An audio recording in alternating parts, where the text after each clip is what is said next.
Hello, everybody. Welcome to the OSINT Curious Project's live stream. We are thrilled that you could join us on this Sunday, or if you're watching us on one of our recordings, thrilled that you're watching us after the Super fact. thrilled. That's Rickrolled. What did you say? Super thrilled. Oh, super Very thrilled. I thought you said Rickrolled. I've got Rickrolls on my brain since, he just reached 1 billion. Rick Astley just reached 1 billion views. So everything is Rickrolled. But welcome, Ines. How are you today? Doing great. Thank you, Micah. I'm Ines Narciso, IWN_LX on Twitter. And it's very, very nice to be here with you today on a lovely Sunday here in Portugal. I've heard that it's not so nice in other places of the world, but you have OSINT Curious, our live stream, to just make you feel so much better. Absolutely. We're here as a mood elevator and OSINT knowledge generator. Ooh, I'm going to make that my hat and my hashtag or something like that. And maybe my signature block. Welcome to all of you that are out there. I'm Micah Hoffman, the president of OSINT Curious, and Ines and I are here going to spend the next hour or so with you talking about open source intelligence. For those of you that aren't familiar, maybe just stumbled across our live stream on Twitch, Twitter, Instagram, Twitch, Twitter, YouTube, or LinkedIn, we are going to be talking about how to find information online and how to do the work within the OSINT world. For those of you that are just joining us, notice along the bottom of the screen, we've got a link to our website, our user handle on most of the sites. Plus, we have a new link for the OSINT Curious Discord. Same place, just now and more interesting link. I am osintcurio.us/Discord. Also, if you want to become a Patreon patron of our site, go ahead and join it there. And please go ahead and subscribe to our channels.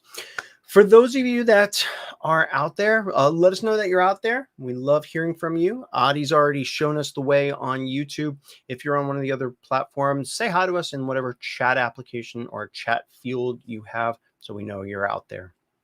Ines, you ready to do this today? Super ready. Awesome.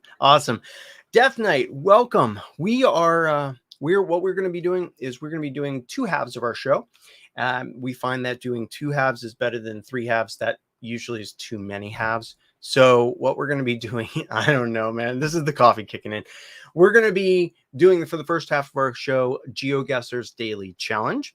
And then from there, we will talk about, I think Ines and I are going to focus on how to do geolocation when you have inside objects and things. So stick around for that in the latter part of the show. For those of you that want to help us out with the Geoguessr Daily Challenge, there are 3 simple rules. First, if you've already completed today's daily challenge, please wait until we complete our work to tell us how you solved it. Second, no Googling, Binging, DuckDuckGoing, or Yandexing any of the things that you see in the GeoGuessr. Let's just use our brains. Hey, nice. You're like in sync with me here. I like that. And third, when we only have 3 minutes per round. So when you are telling us, oh, it's in this place, tell us why in the chat as well. All right. Ines, you ready to do this? Let's go. Let's do some high scores today. Yeah, well, you know what's great about doing it on Sunday is that we don't have any other GeoGuessr daily challenges that we've done this week. So anything we get is a high score. All right, here we go. The daily challenge for today. We have 5 rounds, 3 minutes per round. And the idea here is that we need to figure out where in the world we are based upon the Google Street View images. The first one is in a place that uses kilometer. Uses tons. Yeah. We're driving on the right-hand side of the road. Let's see, what does that say on the car? It says Pima truck, something AB. All right. Hi, everyone. What's that? I was saying hi because there are people saying hi. I was like, cool. Hi. There's a sign up there that I think we should go take a look at, but let's take a look if there's anything anywhere around us. The license plates, like the color looks whitish. Yeah, and there's a little blue over here. I would say like Belgium, Netherlands. Europe. That's very like that bus stop, and you know the the side of the road. Does it have any bicycle paths? No. Hang on, let's Maybe see. Germany.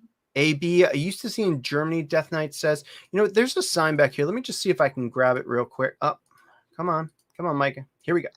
Let's see if we can look at this sign real quick. Oh, maybe Poland? Ooh. It looks Polish to me, like that Widzo, that Izola I don't know. Siana. There's another sign over here. Let's just see if we can maybe head over there. On both sides of the road, there's a sign. So if this truck blocks us, what's that? Yeah, that I would looks say Polish. Slavic, Polish. Okay. But Let's see what that's this my says gut down feeling. here. There's something on the left there by that Yep. blue. Yeah, that's a Tomza? town. Tomza. Polish. But, Kevin says Polish. All right. Yeah, because the Z with the thing on top is very. Oh, yeah. and here we've got a PL. Yeah, this. Okay, so we have Tomza in Poland. Should we try to find it? All right, let's see. Dun, dun, dun, dun. Poland is a little bit big. Yeah, it is. All right, that squiggle is Polish. Death Knight confirms. So help me out here. If you know where Tomza is, just help me out. Especially no mountains, no water, but there's a lot of trucks. So I would say it's like probably like a main, somewhere in a main connection road. Tomza. Wait, is that it? No, that's Torn. Okay. Da, da, da, da, da. Let's go down here near Warsaw, Lublin, Tomskow right there, like that. Yeah, could that be? Yeah, I don't know. We've got 33 seconds left, so I'm going to place that down and then zoom out just real quick and see if we can see the actual place. I mean, that's closer than I would have gotten. Let's see. Here's Tarnow. My mouse is not working. I think we're going to have to go with that, if that's all right. All right, it's Lomza. Yes, Lomza. Oh, no. Lomza. Well, we don't have time. But, hey, we got the right country. Okay. That's good enough. And we're only 234 kilometers, which for Poland is quite okay. Not bad. Cool. And it was in a main road, you see? Like, yeah, let's main see. truck road. Yeah, it was like 64. Well, that was. Yeah, if we had gone a little bit further. Yeah, there we go. Thanks, Jesbreed. Lomza. There we go. All right, cool. That's not too bad. Let's head on over to round number 2. All right. Round number 2. What do we have here? We have Alimentation General. That's French, but it looks like Caribbean. It feels. Or maybe Africa. Well, let's see. Yeah. We got a palm tree, so we're definitely there. We see some dark-skinned people here, so we could be Africa. What does that say? Senegal. Yeah, let's head up that way towards the sign. See what we got. Da, da, da, da. All right, what do we have here? Let's see. Payment, Canal plus IPRES Western Union. All right. I have more like an idea that it's like Haiti or something, but I may be wrong. Okay, so they use horses and carts here too. Let's see. What do we see? Long license plates. Let's head up this way and see what we got. See if we can get to like a Monsieur. Yeah. Area code. Yeah. Oh, Adrian, we're not allowed to use Google. Yeah. The idea here is that we don't use Google or Bing or anything like that. No. We just use what we're seeing here and what we know, and then we get smarter. Canal Plus is a French TV station. Yeah, so Noopy, I'm wondering if this is some French area of Africa. Yeah, or Caribbean. Or Caribbean, right? I'm sorry. Yeah, I would say Bren here is on spot. It says City Site Biagui. Yeah, that's but okay, Adrian. No worries. All right, so we have 1 minute 14 left. We saw a palm tree. So you see a couple of palm trees. Yeah, I mean, based upon the garb of people here, I'm more favoring Morocco. Yeah, could be Morocco. I find the palm trees difficult, but it's possible. Let's see if we can just zip over here. We've got 49 there's seconds. A church there on the left, so not Morocco. On the left, Senegal. Very well. 41 seconds. And Senegal is right here. Senegal. Question is, where in Senegal are we? It says Ndoye, right? Yeah, I think so. Ndoye, that's the name of the village. And Senegal doesn't have like a lot of Google Street View, so it should be like on the main roads. All right, so I'm going to just go ahead and kind of hedge my bets and put it like right here near Bambi because I don't see where that other place I would is. say it's close to the water. Close to but the water? All right. Yeah, that would be Here we my go. guess. All right, we got 11 seconds. Let's see how close we were. Oh, even closer to the water. We were like we should have been. I could see the water in the end when you were walking in one of the streets. It looked like the horizon, the sea on the horizon, but I wasn't sure. All right. Good hunch, Ines. Yeah. So Ines, how did we figure out Africa here? Let's just recap real quick. We had dark-skinned people, we had friends, and then we thought about the Caribbean as well. But we just went looking at, we had Canal Plus, so it's a French TV station. So we were very on to some like former colony of France. And then we went just looking at all these boards, and one of them said Senegal. So then we knew where we were, and I had this gut feeling that it was close to the water because it looked like I'd seen the water in the horizon and palm trees, and it looked like quite touristic as possible for Africa. Yep. So yeah, we got it right. There you go. Absolutely. Yeah, and that's the thing with this. I mean, we only have 3 minutes here to do this in, but in a normal investigation, you start out with what you see, what you know, and then you kind of weed other things out. So well done, everybody. A nice job. All right, let's keep going. Round number 3. What do we have? We have another palm tree here, but this feels more South American or Asian. Ooh, I think it's Asian because if we look here, we're driving on the left-hand side of the road, aren't we? Yep. Water. See, the signs here are on the left-hand side and in kilometers. These guys over here are driving. Yep, we're driving on the left. Marco says I can smell the ocean. Oh, nice. Then things are working. All right, so we're driving on the left. That means that we're probably over in Asia, like Thailand or something. Thailand. Yeah, Cambodia. Oh, there were some signs where we started. Okay, thanks, Death Knight. I'll go back there. Appreciate it. Yeah, there's a sign right back here. Let's see. Let's see. There's a sign. Can we see that? 55-kilometer proton. So 09 country code. There is something up there. Let's see if I can get a better sign. Body of water to the right. Really? Okay. Yeah, there is. On the right side, it's just water. Good call there. Like good call, Kevin. Canal or something, but it's not the sea. It's clearly like river. Okay. Let's see. A river kind of. Let's see if we can see anything on here. Nope. All right. So, what about this guy? What does he have on back here? Something.com. All right. Sometimes it'll have like a specific... Yeah, they'll have like a nice sticker. Yeah, let's see if we can see what's anything on this the bus. So the bus, Imlata bus. I would say Malaysia. No? Yeah, it could be Malaysia. Yep. Look, there's a one there with red, white, and blue. And not saying it's American or anything, but no, but it does look like it. But let's see what Malaysia. Can it be Mexico and we're completely off? No, because Mexico drives on the right. I mean, it drives on the right. So this is on the left. So it would be... we're definitely driving on the left here. Let's just zip down here and see if we can. Malaysia drives on the. Malaysia does drive on the left, just like Singapore. Yep. Here we've got we got 49 seconds. Malaysia, Malacca. Why do you say Malacca there? Yeah, not Mexico. Malacca is. I've been there. Malacca is a former Portuguese. It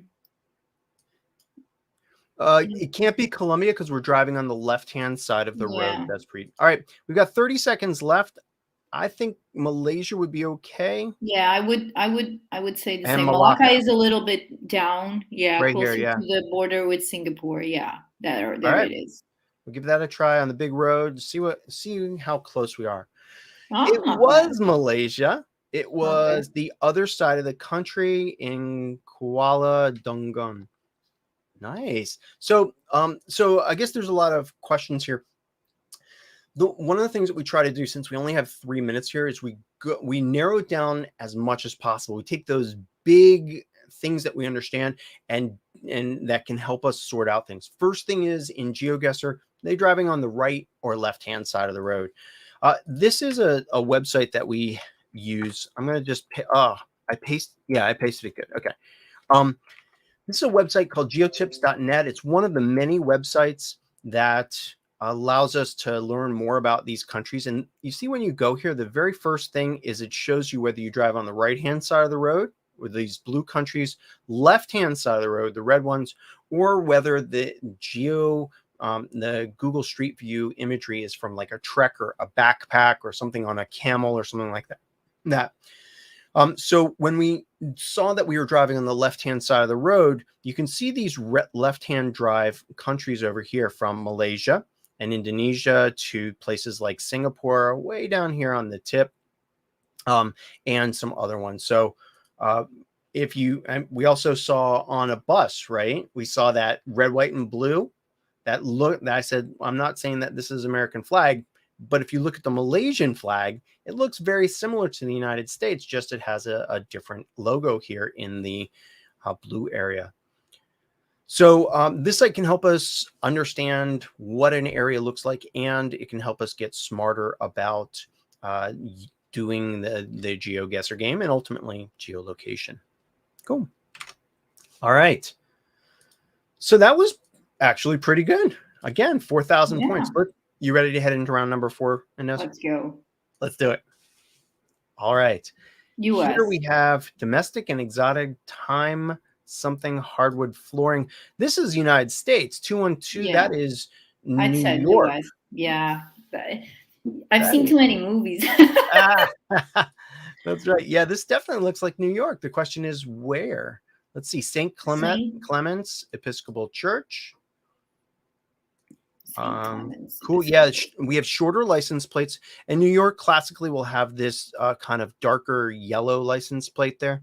So okay. I feel good that we are in New York City. And there's a subway entrance there, or like a board there. Like, is there like something with the street name? No, on. Oh, right here. This is where you can park and where you can't park. Oh, sorry. No, that's okay. That's because I don't know it. All right. Oh, Death Night. Yes, I well remember when we thought it was going to be United States, but it was Canada. But this actually is 212 area code. So I think it's definitely United States, and I think it's definitely New York. Let's look at these buildings too. We have green cabs, or yellow cabs, sorry.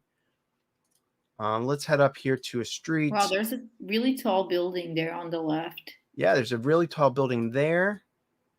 Shokudo Panda Express. What does that say? Okay. Right. What's that? 665 9th Avenue. Yeah, we have 1 minute 30 seconds left. Okay, should we try to find that in New York? Well, yeah. Oh, yeah. Duh. That absolutely. What are we at? 665 9th Avenue. Are we in New York City, though? The question is, or are we somewhere else? I don't know. I don't know. But we could try. Maybe we're in somewhere else. I was just, like believing 9th Avenue. That it was. Here's Avenue, 12th Street. Yeah, it could be Manhattan, or it could be somewhere else too. In New York, but still. But there's some really big things here. Let's see. Yeah, 9th and 46th. There's a by that 9th and 46th. Hang on. It said 9th and 46th right there on the corner. So let's go up here. 42nd. Here's 46th. And 18. Here's 9. Where's 9th? Oh, this is close. We've got 31 seconds left. Here's West 46th Street. So here's West 7th Avenue, 8th Avenue. Here's 8th Avenue. So is this 9th right there? Yeah. Okay. Yeah, there's a church. Right there? That's 46. But we start, let's see right there. 9th and 46, right? Yeah. Let's try it. No, see, we were in a different borough, but it still was, it was New York. All right. And yeah, see, 9th and 46th. So, hey, but that's all right. Look at that. We were 13 kilometers away. Yeah, we did well. Yep. So the thing that keyed me off to this was one, short license plates, two, the area code and the way that the United States groups their phone numbers, 212, whatever. Also, I had experience with 212 area codes and knew that was New York. So that put us here. Then, as we've found many times, there are multiple corners that have the exact same street names. Yeah. Why don't they give proper road names in New York? Well, you know what? Sometimes they do. There are certain roads like Broadway and other ones here, but yeah, sometimes it's just numbered streets. Okay, last one. Here we go. Help us out here. Okay, we have to keep Ooh. this really good. Yeah, you say that, and then we get this place. No, This we're gonna make it. This is Africa. Africa. Yeah. Let's go down to this apotheke or whatever this is, the pharmacy, drugstore here. Can you? Yeah, that's Pharmacy. pharmacy. And it's telephone 33. 33 is France, but I'm pretty Okay. sure that's. And there's like, could you zoom on that on the left on that like kind of church, those towers? Oh yeah, on yeah, the yeah. right, sorry. I think hang on. I think it's is it a church or is it a Yeah, I mosque? just want to understand what kind of symbol it has. I think it's a mosque. There's no crosses. So okay, so we're excluding a lot of countries like that. Yep. So it's a Muslim is a country where. All right. Okay, Africa, Muslim. Let's see what it says Sudan? here. Can it be? KL Abu Abaye KL. What could it be? What? Senegal? Yeah, Sudan. That I don't know. Let's head down here. Senegal, yeah. More signs. Hang on. It is French, so this is a French-speaking place. Could be Senegal. Yeah. Absolutely, Marcus. Yeah. Absolutely. Area code 33 is Ghana. Ghana. Could be. Yeah, could be. Okay, so 33 is Ghana. So Ghana. Mabuma. Let's just see if we can find any of this. Let's just go ahead and find Ghana here. Ghana. There you go. Yep. And I'm just going to put this down somewhere. Yeah, I would say by a main road, like from Accra, from those cities, like it's like probably here or something. Yeah, like it's probably somewhere like a main road between the main city and. Well, there's a big water tower that way, but I don't see water. No. Like water. Yeah, so there's a town here. Let's see. We've got 57 seconds left. What does this say? Tell us about your town. Broderie and Simple, cell phone, Western Union. What is that? Credit. Do Senegal. Uh-oh. Is that Senegal or Ghana? Uh-oh. Now we have to choose Senegal or Ghana. Yeah, let's choose Senegal. Let's go to Senegal. Even if it maybe we saw the phone code because it was kind of blurry. Maybe it wasn't 33. Yeah. Okay. Let's give this a try. All right. Yeah. Let's just see if we can. Yeah, I mean, it could be a branch of the Senegal Bank in Ghana, but it could be. Let's see. Nope, it was Senegal. Yeah. Yep, absolutely. Here we go. We were down south a little bit. I don't think I would have figured that out down there. Yeah. Yeah, but you were right. It was on a main road, and that was actually pretty good. 105 kilometers off. This turned out pretty darn well. Let's take a look at Senegal, since we had 2 in Senegal, didn't we? Yeah, we did. Sometimes it's like that. Let's head on over to Africa. And we've had more because I remember we having one, and I was telling people how there's this Club Med resort in Senegal that's really, really cool. It's called Cap Skiing, and it has all these monkeys that just walk around on the resort. It's really, really nice. So if you ever want to go to Senegal, that would be my advice. All right. Now, something that you were mentioning earlier on, Ines, is that Google Street View does not cover all of Africa. And we can see here that some of the African countries that are more previous British colonies, like South Africa, Botswana, they are driving on the left-hand side of the road. And then there's just a few over here, Senegal, Ghana, Nigeria, and Tunisia that are driving on. It's funny. Morocco doesn't have Google. So that's Madagascar. So yeah, Morocco up here, we don't have Street View, or at least it's not on the GeoTips site. Now, again, there might be imagery there.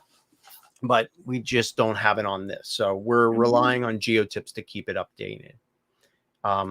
So Senegal, and again, this is, I believe, crowdsourced image and crowdsourced data. You'll notice that sometimes there's more information about a certain country or region than other times. Google Street View car, sometimes you can see the car. Now, this is not cheating. It's one of those particular things to the game of GeoGuessr. Sometimes if you need to know where you are, like the Google Street View car in Mongolia is a truck, and you can see the rear view mirrors on the side, on the outside of the vehicle. So when you're there and you see barren desert and stuff, and you see the car, then you know, hey, I'm probably over in Mongolia. But as we were talking about, sometimes there's only the main roads that are covered in Street View, and that's what we saw. Cool. Let's just go down to the bottom. There is the languages. Hang on. There we go. Alphabet. Senegal uses your typical French alphabet. There you go. And that's what we saw. Nice. All right, let's take a look at our total score, which I think is actually going to be very respectable. Holy smoly, look at that. We have 22,795 out of 25,000 points. We have one over here in the US, one in Europe, one in Asia, and two in Africa. That's actually pretty darn diverse for a GeoGuessr. Here's a high score. Let's take a look at our daily challenge. Because we got over 22,500 points, we got gold. Well done, everybody. Well done. The Olympics of OSINT taken by the OSINT Curious team. The Olympics of OSINT. Yeah, absolutely. Absolutely. Oh, Ines, have you actually taken a look at any of the people that do the competitive GeoGuessr that are like, all right, you put them down in a location and they have like 3 seconds to figure out where they are, and they get it like extremely close. It's really crazy. Yeah, crazy good. Oh, yeah. Cool. I have to check it out. Yeah, I mean, there's tons of YouTube people, and there's different games that you can play on GeoGuessr too. GeoGuessr is not an affiliate or a sponsor of ours or anything like that, but they have a really fun, entertaining game that can help you get better at geolocation and open source intelligence. So yeah, I play with my children. I mean, they like to be on their phones, as all children nowadays, so they might as well be playing GeoGuessr. Yeah, exactly. I mean, if we're going to be online, and it's a game that you can play as a family and really kind of virtually travel the world too. I was playing it with my family the other night. It was pretty cool. Yeah. Oh, yeah, that's right. Artifacts mentions. Yeah, there's some versions of the GeoGuessr game where you are plopped down on a location and you can't go up and down the road. You can't even turn around. It's just, here's a picture. Tell me where we are. It's really, which is usually how it actually happens with OSINT, right? You would love to get the opportunity to just, this ISIS video just came. Can I just go down that road? But yeah, actually that doesn't happen. So yeah, I know. Do you ever like have a picture or something that you're working on a case, and you just want to, you just find yourself like looking to the side, like maybe you can see it's a static picture, but yet we try these things because with pictures I don't do it that much, but like with videos, when you just need them to like move a little bit, you're like, yeah, just go there. Yeah, or you like click and try to grab on the screen to move it like you would with GeoGuessr. Yeah. Oh, well, thank you so much to our wonderful audience that helped us with the challenge. We like GeoGuessr because, like you've probably seen, it's fun. It's kind of high energy there when you only have 3 minutes per round, and sometimes we get a pretty good score, which makes us feel really happy. And that is the first half of our show. Now, for those of you just joining in, we're OSINT Curious, and what we're going to be doing for the next half hour or so is talking with you, our audience, about geolocating things by images or by videos or just geolocating indoors. I mean, there's one of the things that you and I were talking about before the show is that sometimes when you're looking at case artifacts, maybe they're images that have been taken from somewhere, maybe somebody is Instagramming and there's a picture inside of their home. Sometimes we can understand more about where that person might be in the world based upon what's in that image or that video, right? So what we want to do is we want to talk with you, our audience, about what are your techniques for finding out where people are in the world based upon their images, videos, and other things. And Ines, why don't you tell us a little bit about, what your thoughts are on this?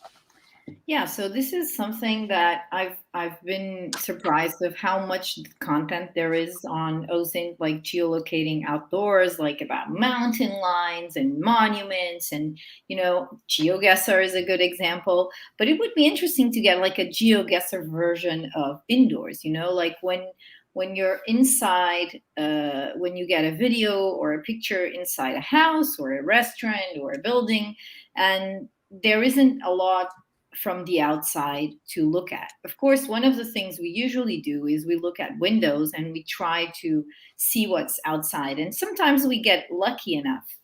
But if you only have like a picture from inside a house and the only thing that you're actually seeing is like the building from across the street, unless that you know more or less where the person is from, like in the world, it will be just very difficult. And I think there's a lot that we can do when someone takes a picture inside to get like hints that will help us determine like their more precise location or eventually to know more about it. Yeah. So someone's saying here about the Europol crime scene. There's this project by Europol that's really cool if you want to check it out. It's called Trace an Object, and they usually share pictures of objects that are taken in child abuse films, and they just cut it out and they just show this object, and they ask you to help to identify the object. Maybe say, look, this is a milk package from Thailand, or this is a t-shirt that is sold in this particular Spanish brand. And there's been some really case-breaking cases with people crowdsourcing this and helping each other and trying to find things. So when we are geolocating indoors, the idea is exactly how it works with Trace an Object. So I would say that the first step is actually to pinpoint what is searchable or what you can see from what you can. So, I mean, white walls isn't exactly like the most amazing thing Right. to search for. But here in my bag, for example, if you could see, I have on this, this side, here I have here, yeah, there, I have an IKEA lamp. Well done. And on the other side, I have some really nice paintings. So this is the kind of things. Yeah. So Artifacts is saying doorway sizes, exactly, and electricity sockets. I once almost bought for my kids a stroller that was actually a scam, because suddenly I was almost transferring the money and I noticed that the socket, like the electricity socket in the wall from the picture of the stroller, was a UK socket, and I was like, no, but they're saying they're in Portugal. Yeah. So this is like a small detail. So this is one of the first things that you need to like sort of enlist. So electricity is very specific for each country. For example, the Artifacts told about the windows and the doors and how big they are. Also with taps, there's a lot of differences, and also with objects. So yeah, I would give some advice. The most common one is to use reverse image. Okay. Of course, there's a lot of add-ons that you can install and just, kind of crop a picture of an object like you would do with this, with my IKEA lamp. And you would I just love that you're like live cropping using your fingers. That's awesome. I'm trying.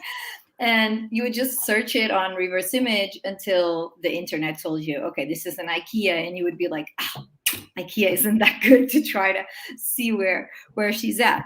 But there's other tools that you can actually use. Now, besides reverse image, I think one of the most useful tools that I've used is Pinterest.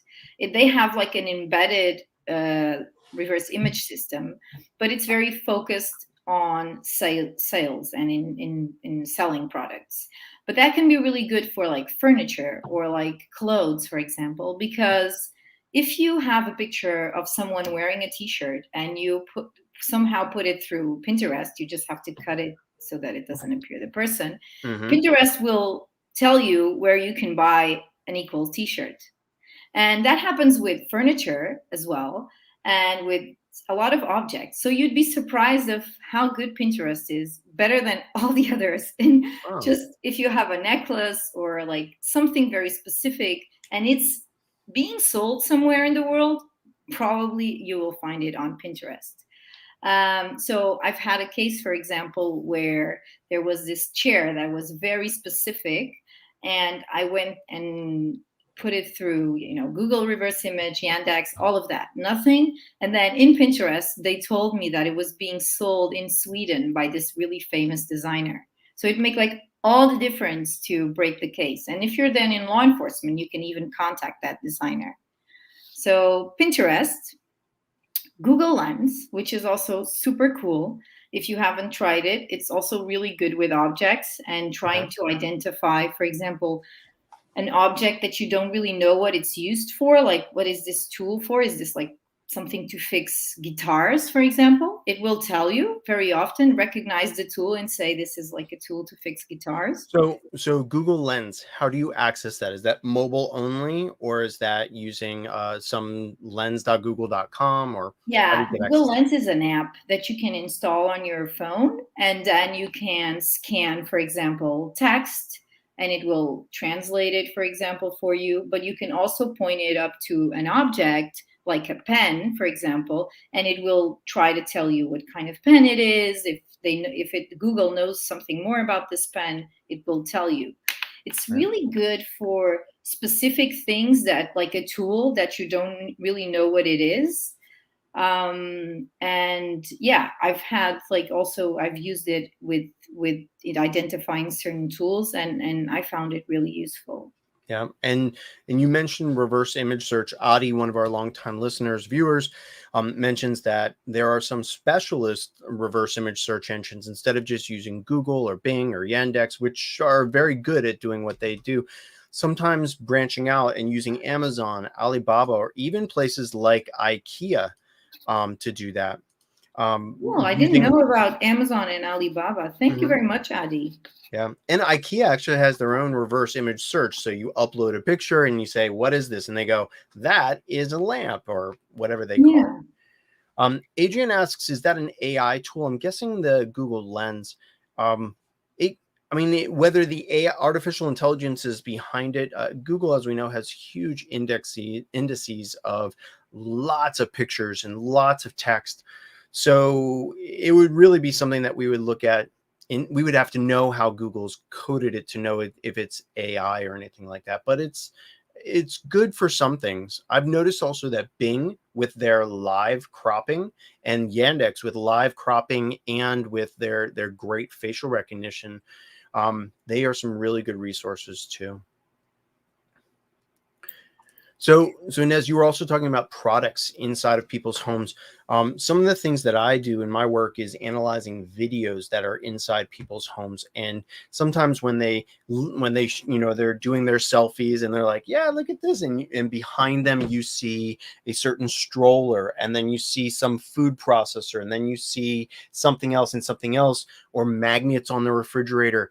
Each of these things can in and of themselves tell you a certain part of the world, but also in combination, you can look and go, wait, all of these things were purchased from Target or some store that's like one of those mega stores. So that can be really helpful as well. Another really interesting tool, if you don't know it, is the Wolfram Alpha Image Project. They have this really cool project in which I think it works really well with plants and animals, I would say. And I'm not sure how it works with other things, but I've tried it with plants and animals. So if you have like a part of a plant, or you have a certain animal that you're not, like a bird, for example, and you're not completely sure from like where it is from or what species it is. Is this it? Nope. No. Yeah, maybe it is. Yeah, that's it. I'm not sure it's free though, is it? Yeah, it's free. Okay. No, I don't think that's it's called Wolfram Alpha Image Project. Image processing? Oh, here, image process. Yeah, that's it. Yeah, This? yeah, Aha. that's it. So you can like Imageidentify.com. even you can put an image there, like of a certain plant, for example, or of a certain animal, and it will usually identify like the species, or it will tell you like this is very only in New Zealand exists this plant or something like that. It's quite cool and it works really well. Oh, we're going to try one. Cool. Well, let's see if it actually does. It will. It will. It You won't let sure me about down. that? I don't Yeah. know. Let's see if it can figure out this capybara. Mm-hmm. Click. I'm going to, oh, is it not going to, hang on, let me just save it. Let's see if it can figure out a capybara. Because if it can't figure out a capybara, I'm not interested. No, then we're not, we just remove it from your, list. We will delete it from this whole So project. we've talked about Pinterest. We've talked about Google Lens, which is really useful to identify like objects, where it comes from. We've talked about reverse image, of course. And don't forget to crop your image in different formats and different sizes, because sometimes it will not identify an object if you put it weird. If I'm you just put going to it go ahead. It's a great tool. Try it out yourself. No, it is. It is. It is. I've used it. I mean, I've used it in the past. I don't know if it stopped working, but and that's with AI, for example, for Adrian that was interested. That's being done with AI.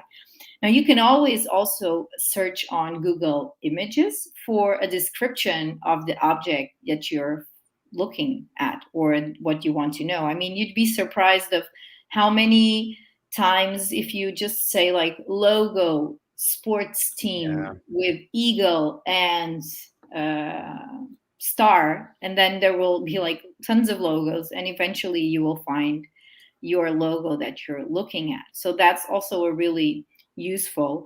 And just like Google Images, Facebook, I don't know if you've noticed, but they are with AI, they're identifying things in pictures. So when you go to Facebook to search and you search for photos and you search for certain keywords, it will not only give you results of where those keywords were used in the description or whatever, but it will give you actually things that Facebook's AI has identified as actually being what you're searching for. So if you try, like, for example, purple vase, or if you are looking for a certain pot or something that you've seen inside a home and that you want to identify where someone has one just like it, and if it's very unique, you can search for certain keywords, you'd be surprised of how many results Facebook will actually give you.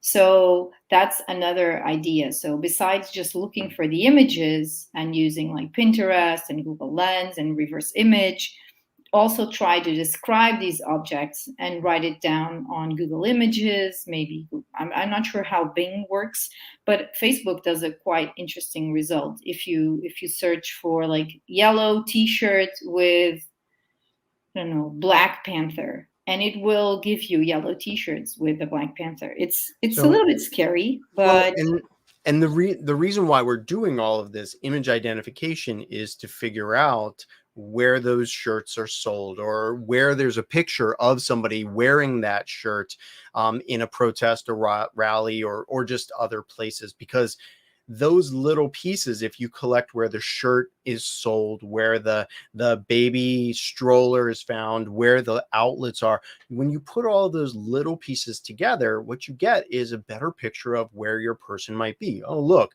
they're a person that shops at IKEA, that has an outlet here that looks like it's Portuguese, and they also have these mirrors that show some type of thing up there. You know, all of these things put together may tell you that Ines lives over in Southwest France or something like that. You'd be wrong, but that's the idea. That's what we're working towards, right? Is getting all those little bits of data that adds up to that larger piece of data that larger analysis. You can also always like use Google Boolean searches to filter results. So if you are, for example, looking at a hotel where the beds or the bathroom has something very specific, you can always like describe it like, for example, golden toilet seats, and then just put site two dots tripadvisor.com, or narrow it down to websites that will have the results that you're looking for, because you don't want to buy a golden toilet seat, but you want to know if there's any hotel in the world where someone has taken a picture and said, wow, look, this hotel has a golden toilet seat. Yeah. So so that's another tool that you can use, especially with hotels. If you're trying to identify, if you narrow it down, for example, to TripAdvisor, they have a really cool and searchable photo collection. Yep. So that's also cool. TripAdvisor, other sites as well that do travel, essentially. Yeah, exactly. And social media too, like you said. When people go on trips and they're like, wow, there's a phone in the bathroom and a gold toilet. You're like, okay, well, that's in this hotel. Because sometimes then you can look at their social media profile and they say, hey, I'm taking a trip to Senegal and blah, blah, blah. All right, cool. Yeah. So now, Ines, what about using product specific or knowledge specific details? For instance, if let's say instead of going to product specific, sometimes you have, I'll just say it, you have like a hotel room or a restaurant or something like that. And these restaurants exist in a certain place, but each one might have a different carpet, or each one might have different lights on the wall or posters on the wall or something like that. We might be inside of a bar or a restaurant or pub, but using those distinct things combined with social media and other places, we can again sometimes do that geolocation of where this is in the world. Yeah, and it's this type of work is, like, for example, super important in case of child abuse cases, for example, or other things where people are being somehow assaulted in a closed space, and you really need to find where they are. It's I don't know if you've seen that. I think a lot of OSINT people have seen the Don't with Cats movie, but they actually start with this blanket. I think I'm not sure if it's a blanket from a horse, but it's a blanket with an animal, and they just trace it back to where it was sold. So, like, this is all, of course, a lot of work, but these tools can get you like jump started into your investigation and just narrow it down to trying to find where this image or this video was made.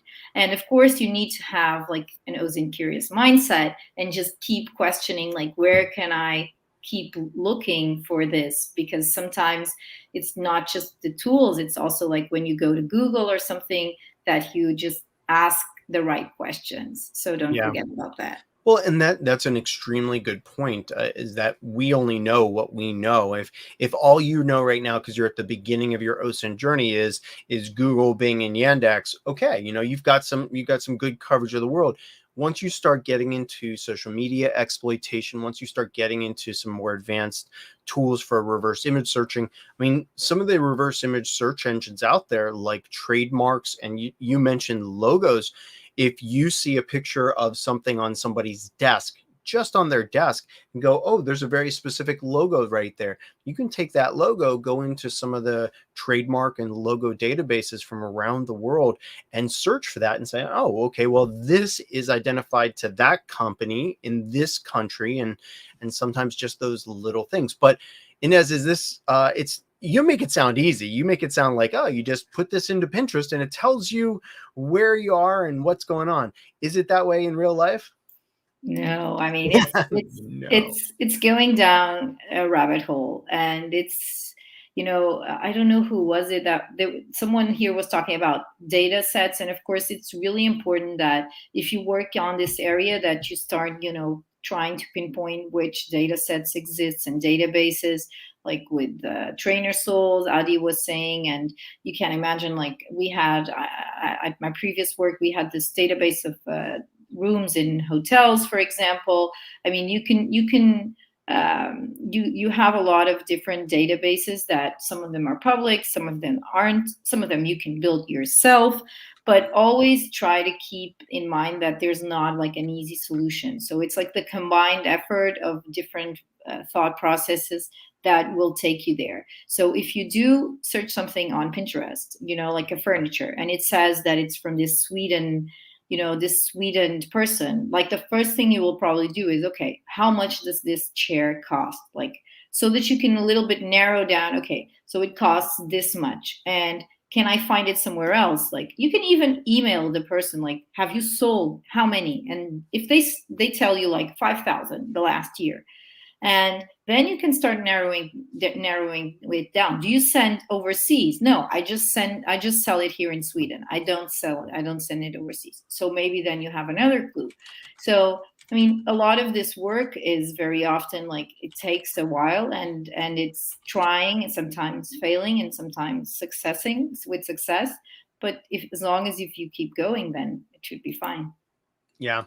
Well, in one of the things that happened over here in the United States, where there's some protests, riots against the police, and there was a woman that was involved in setting fire to a police car, and she had a very distinctive tattoo on her arm, but she also was wearing a very specific shirt, and law enforcement took that shirt, went back to Etsy, figured out that it was sold off of Etsy, contacted the owner or the owner of that store on Etsy and said, "Hey, have you sold as many of these shirts?" Yeah, of course they have the power of law enforcement. We're just collecting the data. So sometimes we don't want to interact with other people, but even just tracing back to the fact that that shirt is sold on the Etsy e-marketplace instead of within some certain store might be an important piece of information. Absolutely. And don't forget, another very important thing is sounds, especially when you are working on a video. Pay a lot of attention to sounds, because it may tell you if it's, for example, a flat or a place that has like a upper floor. If you hear like people walking upstairs, sometimes it will have like the sound of an airplane, for example, and you can tell that it's close to an airport.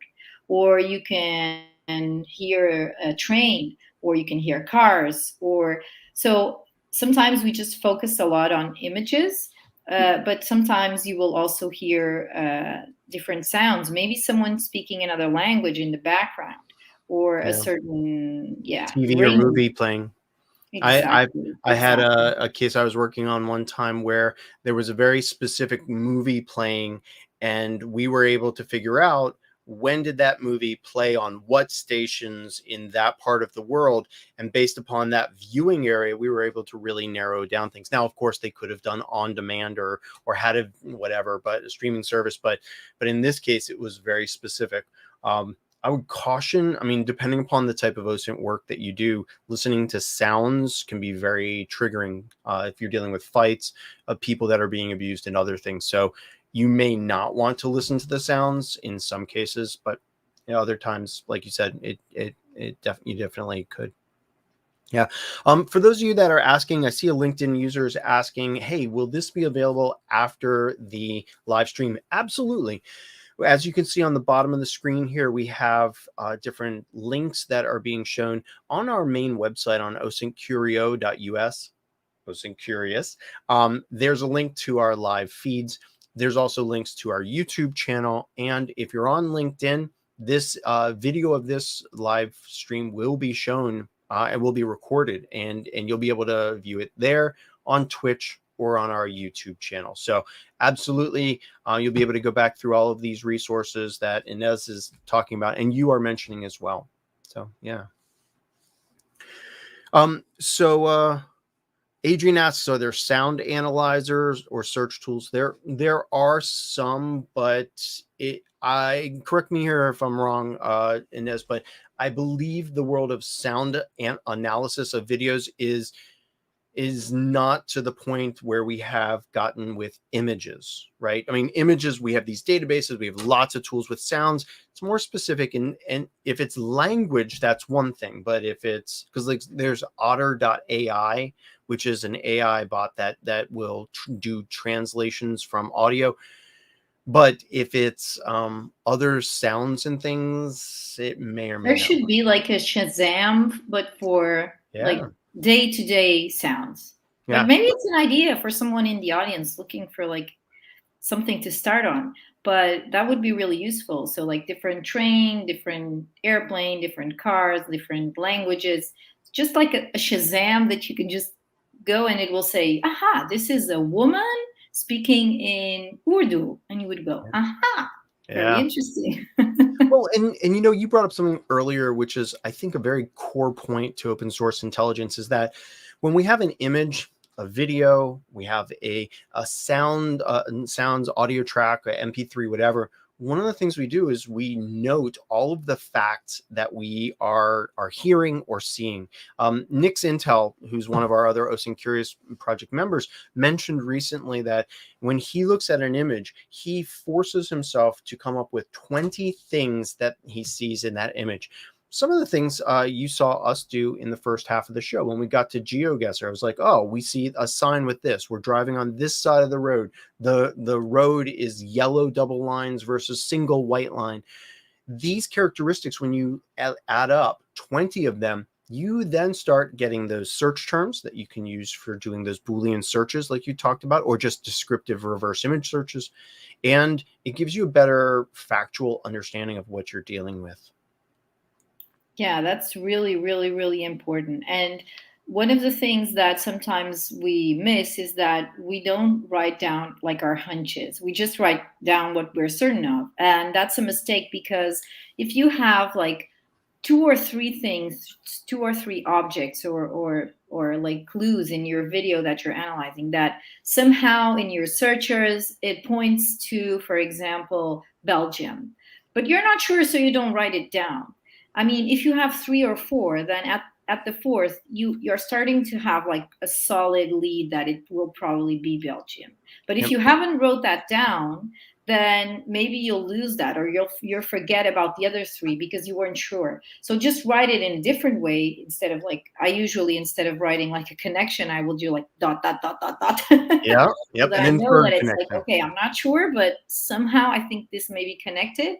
But then when you get a lot of like arrows, dot dot dot arrows going to Belgium, then you'll go like, okay, there's a lot of coincidences here. Maybe this is Belgium. Well, and at that point, Ines, you validate and verify the data, right? You look for corroboration through other sources or other facts that you have. Remember that with open source intelligence, we're not actually doing something. We are creating that information that we're then giving to somebody for them to take action. So we are more of passive data gatherers, data analyzers. Yeah. So cool. Well, thanks, Ines. Appreciate it. Those are some really solid tips. Hey, do you picture some kind of, I don't know, a short blog post or something else like that, maybe? Maybe that's a good idea. I will write it down in my very unbooked and not full agenda. Yeah, absolutely. Yeah, I know, exactly. Maybe have somebody else do. Yeah, so Adrian asks, are there cheat sheets for this? Absolutely. It's just, you have to go out there. For those of you that don't know, there are plenty of websites out there, and it sounds like we have some people that are maybe new to open source intelligence on there. So osintframework.de, osintframework.de redirects you to this wonderful Start Me page. And we also have other sites out there, but if I'm just going to focus you on something right now, there are other ones. And in fact, on this page, there's all of these other OSINT framework and resources. Going to make this a little bit bigger for you. This is Bruno Mortier's Start Me page. And again, it's osintframework.de right here. And what this is just a list of links for those of you that have never been in open source intelligence before. And you're like, well, how do I know what reverse image search engines are out there? This is a great place to start, because Bruno has categorized not only people to follow on Twitter, other OSINT frameworks and resources, like here's other Start Me's for like by Technizetinol, and then we have other OSINT frameworks and more. So this is a huge number of resources for you, and this is all at osintframework.de. So thank you, Ines. That was pretty cool. I think we had a good amount of things here. Yeah. So thanks, Ines. That was really cool. Just talking about welcome. Geolocating. You're welcome. It was really nice, and it was really nice to interact with the audience. And if you're in doubt about any tool, you can always DM me on Twitter. There you go. And for those of you that don't know, we do most of our things here in OSINT Curious and in the world of open source intelligence on Twitter. We're sharing new tools, new techniques, new blog posts, videos, live streams, whatever on Twitter. So if you're not on Twitter and you've never been there, my suggestion is great and create an account and just lurk. Just go ahead and you don't have to tweet anything. Follow the OSINT Curious Project's Twitter handle. You see it at the bottom of the screen right now, or hashtag OSINT Curious or hashtag OSINT, and you'll see huge amounts of data that you now have access to. Thank you for spending an hour of your time with us here on the OSINT Curious Project live stream. We really appreciate all of you that helped us get an amazing score in the Geoguessr Daily Challenge and helped us with that discussion, sharing your tips, your tricks, and, well, just sharing with the community. Thank you very much for being here. Thank you, Ines. And You're I hope welcome. everybody, Thank you. I guess there's only one thing that we need to say, Ines. Do you want to try to do it together? Mm-hmm. Okay, we'll do it on 3, right? 1, 2, 3. Stay OSINT curious. Good night, everybody.